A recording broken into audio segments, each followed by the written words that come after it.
দীর্ঘ 3 বছর মাটি খুঁড়ে সুড়ঙ্গ করে রাসূল সাল্লাল্লাহু আলাইহি সাল্লামের কবর পর্যন্ত পৌঁছে গিয়েছিলেন দুইজন ইয়াহুদি। এবং আল্লাহর রাসূলের লাশ চুরি করার পূর্বে রাসূল সাল্লাল্লাহু আলাইহি সাল্লাম তৎকালীন রাজাকে স্বপ্নে এসে বললেন, হে নুরুদ্দিন, আমাকে দুইজন লাল চক্ষু বিশিষ্ট ব্যক্তি বিরক্ত করছে, এদের হাত থেকে আমাকে রক্ষা করো। প্রিয় দর্শক, হিজরি 557 সালে ইয়াহুদিরা চক্রান্ত করে রাসূল সাল্লাল্লাহু আলাইহি সাল্লামের লাশ চুরি করতে নিয়েছিল মদিনা থেকে। অতঃপর অলৌকিকভাবে তারা কিভাবে ধরা খেয়েছিল এবং তাদের কি পরিণতি হয়েছিল, বিস্তারিত জানতে ভিডিওটি শেষ পর্যন্ত দেখুন। 557 সাল হিজরিতে তৎকালীন সুলতান নুরুদ্দিন জঙ্গি রহমাতুল্লাহ আলাই তাহাজ্জুদ নামাজ পড়ে নামাজের বিছানায় ঘুমিয়ে পড়েছিলেন। এমতো অবস্থায় হঠাৎ তিনি স্বপ্ন দেখলেন রাসূল সাল্লাল্লাহু আলাইহি সাল্লাম তার ঘরে উপস্থিত এবং আল্লাহর রাসূল কোনো ভূমিকা ছাড়াই দুইজন নীল চক্ষু বিশিষ্ট লোকের দিকে ইঙ্গিত করে বললেন, ইয়া নুরুদ্দিন, এরা আমাকে বিরক্ত করছে, এই দুইজন থেকে আমাকে মুক্ত করো। এই ভয়াবহ স্বপ্ন দেখে নুরুদ্দিন জঙ্গি রহমাতুল্লাহ আলাইহি অত্যন্ত ভীত সন্ত্রস্ত হয়ে ঘুম থেকে জাগ্রত হলেন এবং কিংকর্তব্য বিমূঢ় হয়ে গেলেন। ভাবলেন এটি কোনো দুঃস্বপ্ন। তাৎক্ষণিক তার মাথায় বিভিন্ন প্রকার চিন্তা ঘুরপাক খেতে লাগলো।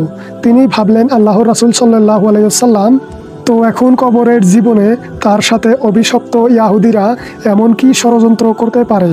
অতঃপর একই স্বপ্ন তিনি বেশ কয়েকবার দেখলেন। কাল বিলম্ব না করে 16,000 অশ্বারোহী সৈন্য নিয়ে তিনি মদিনার দিকে রওনা দিলেন। সেই দুইজন ভয়ঙ্কর নীল চক্ষু বিশিষ্ট ব্যক্তিকে মদিনার অলিতে গলিতে খুঁজতে লাগলেন, কিন্তু তার সৈন্যবাহিনী দীর্ঘ 2 সপ্তাহ ধরে খোঁজার পরেও মদিনাতে সেই দুইজন ব্যক্তিকে খুঁজে পেল না, যাদের ব্যাপারে আল্লাহর রাসূল সতর্ক করেছেন। এরপর 17তম দিনে তিনি মদিনার চারপাশে সৈন্যবাহিনীর দ্বারা ঘেরাও করে ফেললেন এবং আদেশ জারি করে দিলেন, যারা মদিনার বাইরে আছে তারা ভিতরে আসতে পারবে, কিন্তু মদিনা থেকে কোনো লোক বাইরে যেতে পারবে না। নুরুদ্দিন জঙ্গি রহমাতুল্লাহ আলাই জুমার খুতবা প্রদান করলেন এবং ঘোষণা দিলেন, আমি মদিনার মানুষকে দাওয়াত দিয়ে একবেলা খাওয়াতে চাই। আমার অভিলাষ সকলেই যেন এই দাওয়াতে অংশগ্রহণ করে, এটি সুলতানের আদেশ। সুলতান মদিনাবাসীকে আপ্যায়নের জন্য বিশাল আয়োজন করলেন। নির্ধারিত সময়ে খাওয়া দাওয়া শুরু হলো এবং তৃপ্তি সহকারে মদিনার অলিগলির সকল মানুষ এসে খেলেন, কিন্তু সেই দুজন ব্যক্তিকে খুঁজে পাওয়া গেল না। এরপর তিনি বিশ্বস্ত বেশ কয়েকজনকে জিজ্ঞেস করলেন, আচ্ছা, আর কেউ কি অবশিষ্ট আছে যারা এখনো আমার আতিথেয়তা গ্রহণ করেনি? এই শুনে লক্ষাধিক জনতার মধ্যে এক ব্যক্তি হঠাৎ করে বলে উঠল, হুজুর, আমার জানা মতে সম্ভবত 2জন লোক এখনো বাকি আছে যারা আল্লাহওয়ালা বুজুর্গ মানুষ। লোকটির বক্তব্য শুনে তিনি কাল বিলম্ব না করে কয়েকজন লোক সহকারে ওই 2জন লোকের আবাসস্থলে পৌঁছে গেলেন এবং নুরুদ্দিন জঙ্গি রহমাতুল্লাহ আলাই ওই 2জন লোককে দেখে প্রচণ্ড চমকে উঠলেন, কারণ এরাই তো সেই 2জন ব্যক্তি যাদেরকে স্বপ্ন দেখানো হয়েছিল। তিনি জিজ্ঞাসা করলেন, কে তোমরা? কোথা থেকে এসেছো? তোমরা সুলতানের দাওয়াতে কেন শরিক হলে না?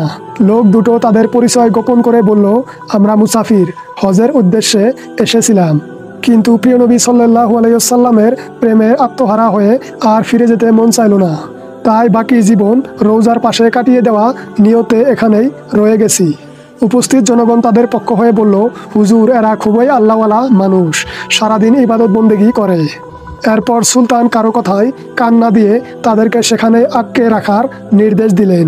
অতঃপর স্বয়ং তাদের থাকার জায়গায় গিয়ে খুব ভালো করে অনুসন্ধান চালালেন, কিন্তু সেই স্বপ্নের সাথে সম্পর্কিত কোনো কিছুই সেখানে পাওয়া গেল না। এখনও রহস্য উদ্ঘাটন করতে না পারায় তিনি সীমাহীন চিন্তিত হয়ে পড়লেন। এক পর্যায়ে নুরুদ্দিন জঙ্গি রহমাতুল্লাহ আলাই সেই ঘরের ভিতরে তার সঙ্গীদের বললেন, আচ্ছা, তাদের নামাজের মুসল্লাটি একটু উঠাও তো। সঙ্গীরা নির্দেশ পালন করল। নামাজের মুসল্লাটি বিছানো ছিল একটি চাটাইয়ের উপর। সুলতান আবারও নির্দেশ দিলেন, চাটাটিও সরিয়ে ফেলো। তারপর চাটাই সরানোর পর দেখা গেল সেখানে বিশাল পাথর। সুলতানের নির্দেশে সেই পাথরটিও সরানো হলো। এবার পাওয়া গেল একটি সুড়ঙ্গ পথ, যা ধীরে ধীরে নবীজির রওজা মোবারক পর্যন্ত মাটির নিচ দিয়ে পৌঁছে গেছে। এই দৃশ্য অবলোকন করা মাত্র নুরুদ্দিন জঙ্গি বিজলির ন্যায় চমকে উঠলেন।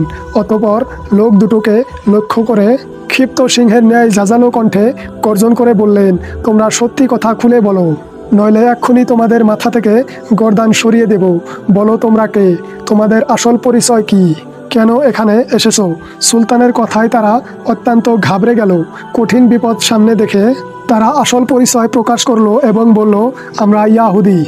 ইয়াহুদিদের আস্তানা মুসল শহর থেকে আমাদেরকে প্রশিক্ষণ দিয়ে এখানে পাঠানো হয়েছে, যাতে রাসূল সাল্লাল্লাহু আলাইহি সাল্লামের লাশ চুরি করে নিয়ে যেতে পারি এবং তা যেন ইউরোপিয়ার ইয়াহুদিদের হাতে হস্তান্তর করি। এই কাজে আমরা সফল হলে তারা আমাদেরকে আরও ধন সম্পদ দিবে বলে প্রতিশ্রুতি দিয়েছে। সুলতান বললেন, তোমরা তোমাদের পরিকল্পনায় বাস্তবায়নের জন্য কী পদ্ধতি অবলম্বন করেছিলে? কিভাবে তোমরা কাজ করতে? তারা বলল, আমাদের নিয়মিত কাজ ছিল রাত গভীর হলে অল্প পরিমাণ সুড়ঙ্গ খনন করা এবং সাথে ওই মাটিগুলো চামড়ার মজকে ভর্তি করে অতি সন্তর্পণে মদিনার বাহিরে ফেলে আসা। আজ দীর্ঘ 3 বছর যাবত এই মহাপরিকল্পনা বাস্তবায়নের কাজে আমরা অনবরত ব্যস্ত আছি।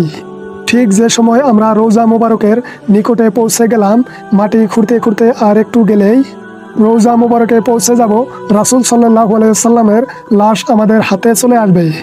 ঠিক সেই সময় ধরে আমাদের মনে হলো আকাশ যেন ভেঙে টুকরো টুকরো হয়ে যাচ্ছে, জমিন যেন প্রচণ্ড ভূমিকম্পে থরথর করে কাঁপছে। আমরা কোনোভাবেই আর মাটি খুঁড়তে পারলাম না। দীর্ঘ 1 বছর মাটি খোঁড়া বন্ধ করে শুধু পরিকল্পনা করছি, কারণ গর্তে প্রবেশ করলেই ভূমিকম্প শুরু হয়ে যাবে। তাদের বক্তব্য শুনে সুলতানের চোখ দিয়ে পানি পড়তে থাকলো এবং তার কাছে সবকিছুই পরিষ্কার হয়ে গেল। তিনি সেই 2 জন ইয়াহুদিকে নবীবিহীন শাস্তি দেওয়ার ব্যবস্থা করলেন একটি বিশাল ময়দানে। 20 হাত উঁচু একটি কাঠের মঞ্চ তৈরি করলেন।